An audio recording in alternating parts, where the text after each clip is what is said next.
কি আপনার সাথে কথা বলি। দীপ, তাড়াতাড়ি ফোনটা রাখো, তোমাকে একটা গুড নিউজ দেওয়ার আছে। রীতা,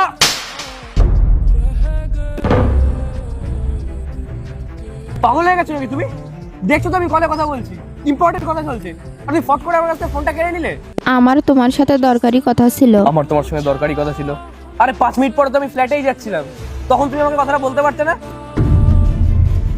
হা করে মুখ দেখছো কি?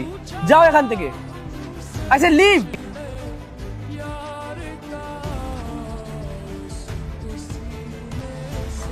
হ্যাঁ স্যার, হ্যাঁ স্যার, আমি কালকে গিয়ে আপনার সঙ্গে দেখা করছি। হ্যাঁ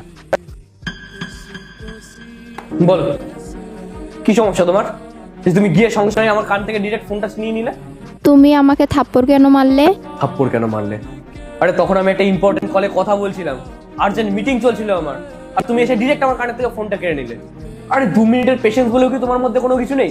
কি এমন ইম্পর্টেন্ট কথা ছিল তোমার? হ্যাঁ, যার জন্য তুমি ফটাং করেছো আমার ফোনটা কেড়ে নিলে, বলো।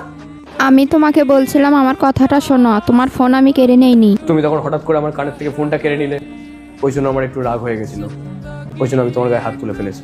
এই কথাটা তো তুমি আমাকে ভালোবেসেও বলতে পারতে, কিন্তু তুমি কি করলে? সবার সামনে আমাকে থাপ্পড় মারলে। ওখানে মালি দাদা ছিল, বুবুল দা ছিল, বুবুল দা হাসছিল, আর বুবুল দার ওয়াইফের সঙ্গে আমার প্রায়ই দেখা হয়।